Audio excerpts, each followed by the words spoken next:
जो डिले है वो 2 या उससे ज़्यादा एरियाज़ में हो रहा है, तो उसे हम ग्लोबल डेवलपमेंट डिले कहते हैं। ग्लोबल से इसको टाइमली आइडेंटिफ़ाई करें और समय रहते ही अपने पीडियाट्रिशियन से या जो चाइल्ड डेवलपमेंट एक्सपर्ट हैं, उनसे सलाह लेकर इस पे काम करना शुरू करें, तो बहुत जल्दी और काफ़ी अच्छे रिज़ल्ट्स बहुत सारे बच्चे अपने इस डिले से बाहर आकर नॉर्मल बाकी बच्चों की तरह भी सोसाइटी में प्रोग्रेस कर पाते हैं।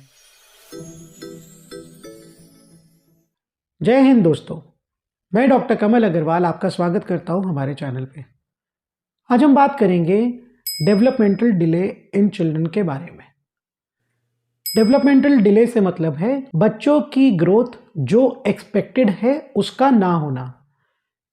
दोस्तों, आगे बात करने से पहले आपसे एक रिक्वेस्ट है कि आप इस वीडियो को लास्ट तक ज़रूर देखिए, तभी आप इस इंफॉर्मेशन को पूरी तरह से समझ पाएंगे।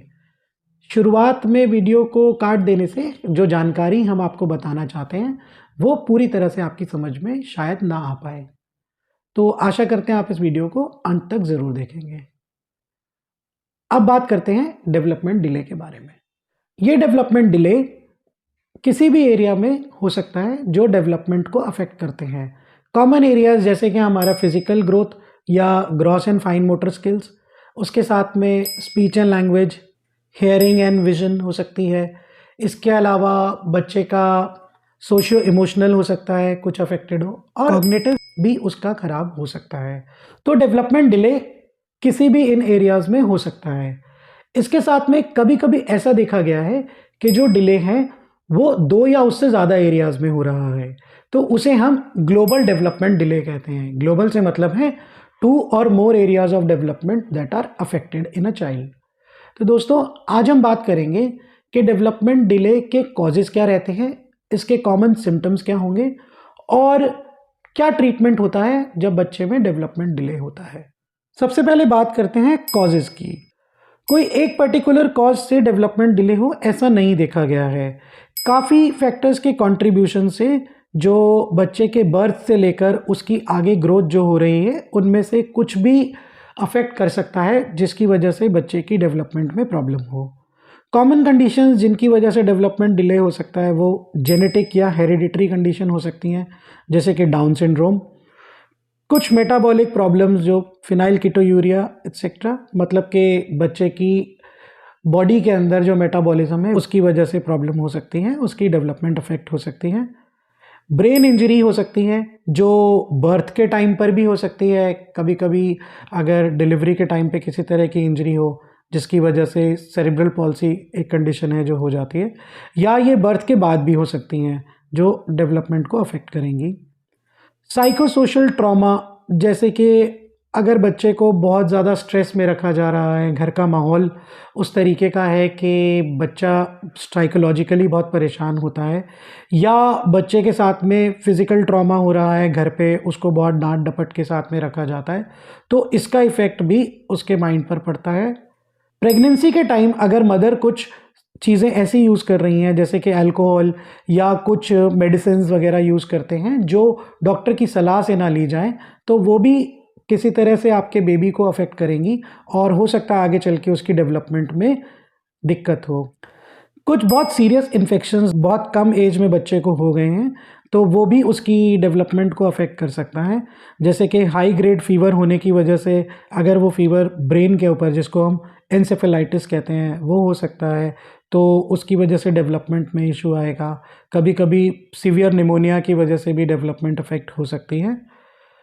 इसके अलावा अगर बच्चे की एनवायरनमेंट इस तरह से है कि उसको अच्छा खाने को नहीं मिलता है, फूड प्रॉपर नहीं मिल रहा है, एनवायरमेंटल फैक्टर्स का भी रोल रहता है जो बच्चे की डेवलपमेंट को अफेक्ट करेगा। कुछ केसेस में डेवलपमेंट डिले का कॉज आइडियली पता लगाना मुश्किल भी होता है। हो सकता है कि कोई कारण ना रहा हो लेकिन फिर भी बच्चे की डेवलपमेंट डिले हो गई है।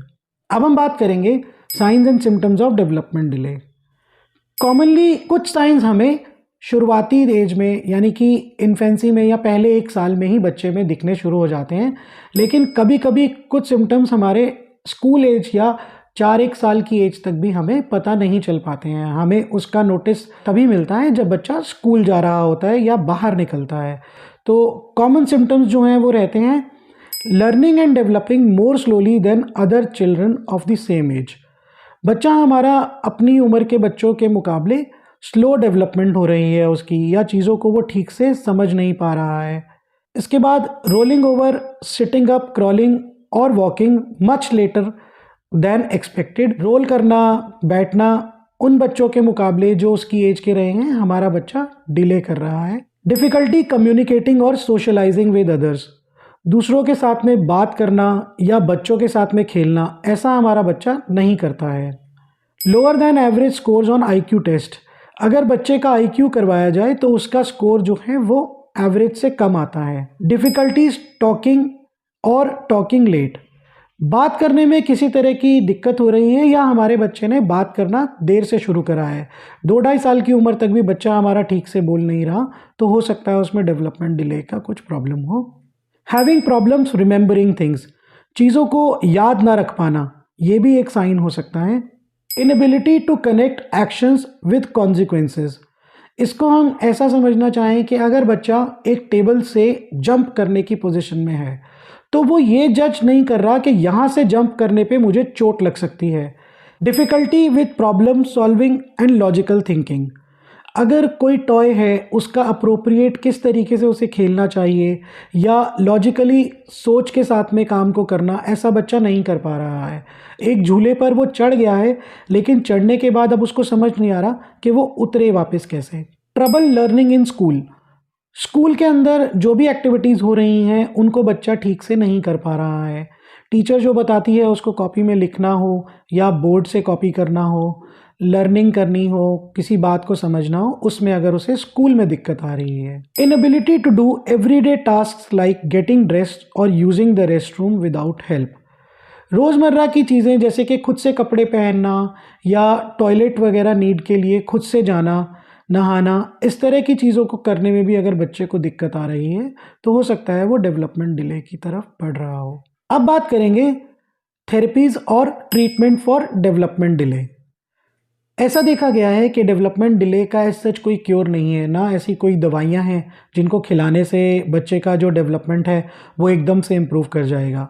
बट कुछ थेरेपीज़ और कॉम्बिनेशन ऑफ दीज थेरेपीज़ हमें हेल्प करती हैं बच्चे की डेवलपमेंट को बेटर करने में। तो इनमें सबसे कॉमन हमारी हैं फिज़िकल थेरेपी या फिजियोथेरेपी, जो हमें ग्रॉस मोटर डिले के बच्चों के साथ में हेल्प करती हैं। फिर ऑक्यूपेशनल थेरेपी हमें हेल्प करता है बच्चों के फाइन मोटर स्किल्स की डेवलपमेंट में, आई हैंड कोऑर्डिनेशन की एंड सेंसरी प्रोसेसिंग और सेल्फ हेल्प स्किल्स को इम्प्रूव करने में। स्पीच एंड लैंग्वेज थेरेपी का रोल रहता है अगर बच्चे में स्पीच एंड लैंग्वेज डिले है। अर्ली चाइल्डहुड स्पेशल एजुकेशन या अर्ली चाइल्डहुड स्टिमुलेशन हमें हेल्प करेगा उसकी प्ले स्किल्स को बढ़ाने में, सोशलाइज करने में एंड बाकी स्कूल के अंदर उसकी प्रोग्रेस को इम्प्रूव करने में। बिहेवियरल थेरेपी हमें हेल्प करती है बच्चे के साथ में उसके एबनॉर्मल या इनअप्रोप्रिएट बिहेवियर को एड्रेस करके उसे मोर सोशली एक्सेप्टेबल बिहेवियर में कन्वर्ट करने में।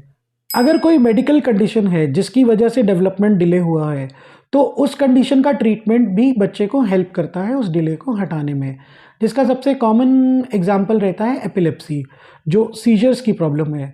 ऐसा देखा गया है कि कम एज में सीजर्स के साथ में बच्चों में डेवलपमेंट डिले भी हो जाता है। तो दोस्तों, आज हमने बात करी डेवलपमेंट डिले के बारे में।